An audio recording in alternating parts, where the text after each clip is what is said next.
거짓말 탐지기 하면 거짓말인 걸 밝혀낼 거라고 나쁘게만 생각을 하는데 너의 진실을 밝혀줄게라고 하니까 진짜 제가 마음에 안심이 되는 것 같아요. 정의는 정말 살아있는 것 같아요.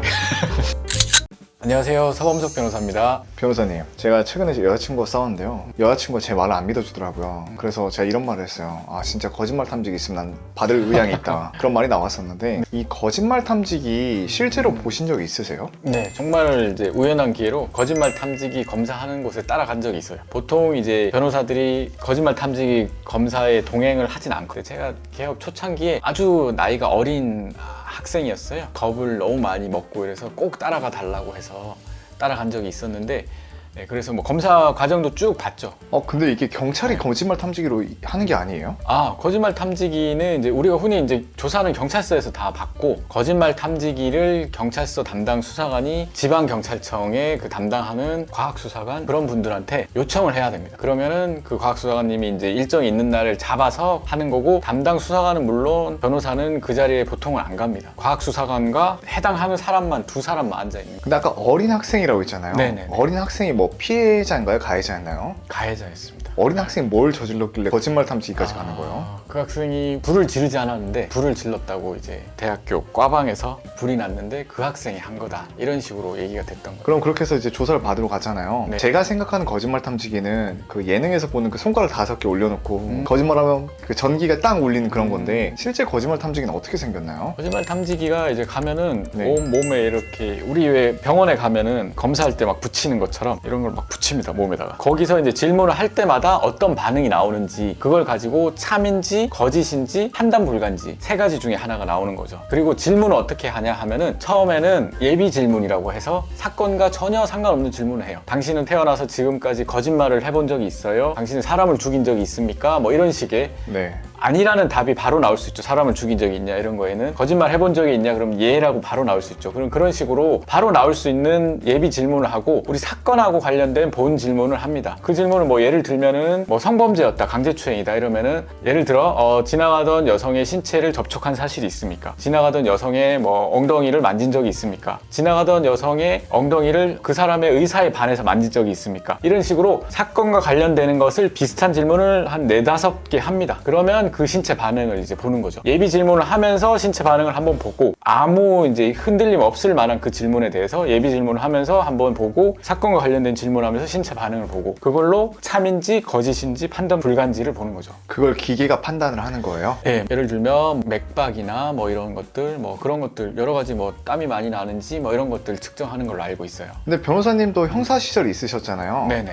이 거짓말 탐지기는 특수한 상황에만 하는 건가요? 거짓말 탐지기를 하는 것은 그렇게 흔히 있는 일은 아니에요. 수사관도, 왜냐하면은 그러니까 지방청에 이렇게 갔다 와야 된다 하는데 그 갔다 오는 시간이 또 있거든요. 그리고 요청해야 되는 그 번거로움도 있고 하다 보니까 정말로 이건 거짓말 탐지기를 안 하면은 누구 말이 맞는지 모르겠다, 그런 경우에만 하게 되는 거죠. 그럼 변호사님께서 그때 처음 변호했던 것도 이 증거도 불충분하고 사건이 명확하지 않기 때문에 이 거짓말 탐지기까지 갔던 거네요. 그렇죠. 그런 사건도 있고, 뭐 성범죄 같은 경우 특히 이제 피해자 가해자 진술이 너무나 엇갈릴 때, 성범죄는 둘만 있는 공간에서 일어나는 경우들이 많다 보니까 누구 말이 맞는지 정말 판단하기 어려운 경우가 있거든요. 그런 경우에 가해자한테 정말로 당신이 그 범죄를 저지른 게 아니라면은 거짓말 탐지기를 통해서 한번 보여주세요 라는 식으로 요청을 하는 거죠. 그러면 결국 혹시 그때 그 변호를 받았던 피해자는 결과가 어떻게 됐나요? 피해자는 그때 혐의 없음으로 정리가 잘 됐습니다. 정말 그 거짓말 탐지기에 판단을 해줬나요? 거짓말 탐지기 결과도 좋았고, 사실 다른 증거도 없고 그 학생의 말이 맞는 걸로 보였기 때문에 아마 네. 그렇게 하지 않았을까.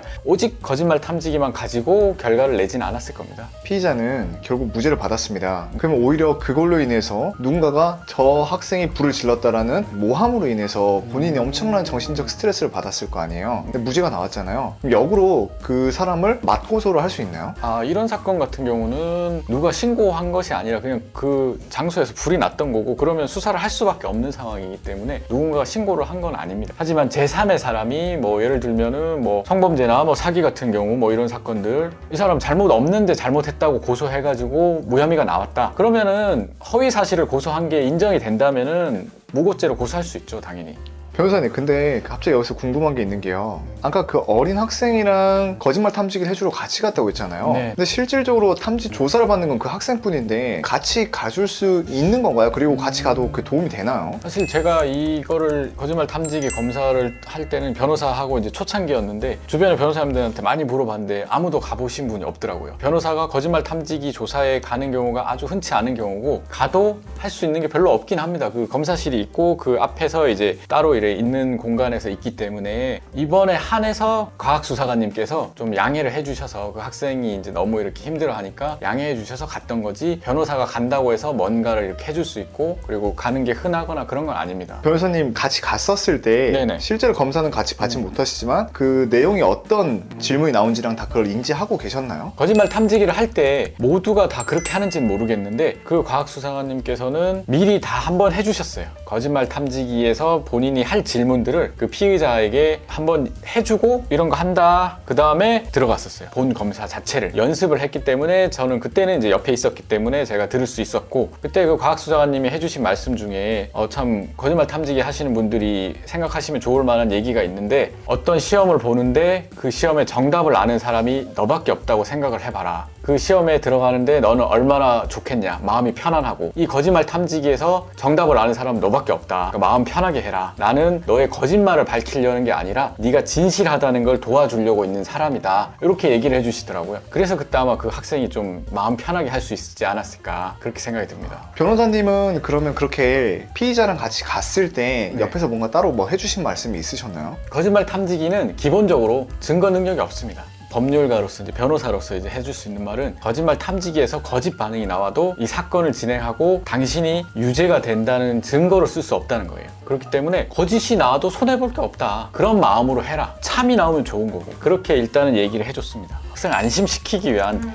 피의자 입장에서 이제 그런 얘기를 한 거고 만약 멘탈이 많이 약한 분이다 그러면은 조금 고민해 볼 필요는 있습니다. 이 거짓말 탐지기를 할지 말지를. 만약에 정말로 증거가 하나도 없는데 피의자가 많이 흔들리는 사람이다. 작은 충격에도 멘탈이 약한 사람이다. 그러면은 거짓말 탐지기 받아보는 거를 조금 고민해 볼 필요는 있습니다. 사실상 이거를 보게 되거든요. 증거 능력이 없어도 검찰이고 법원 판사님이고 보게 되거든요. 그렇기 때문에 그 수사관은 이렇게 얘기합니다. 보통 그 거짓말 탐지기 아니 정말 그게 진실이시라면 보여주세요. 그러면은 우리도 좋지 않습니까? 진행하기도 좋고 사건 진행하기도. 그러면은 막 망설이다가 마지못해 하시는 분들도 있는데 이게 의무는 아니기 때문에 안 하셔도 큰 지장은 없습니다. 예를 들면은 뭐 제가 최근에 봤던 어떤 드라마에서는 천식이 있어서 많이 이렇게 건강 상태가 안 좋으신 분이었는데 그분 같은 경우에는 그 거짓말 탐지기를 하려고 했는데 그 변호사가 하지 말자고 했던 그런 장면들이 있었거든요. 건강 상태가 만약에 좋지 않다면 이게 결과 자체가 이상하게 나올 수도 있기 때문에 그런 경우에는 거절하셔도 상관없고 다만 내가 건강 상태가 이렇기 때문에 거절했다라는 거를 간단하게 의견을 내는 게 어떨까 싶습니다.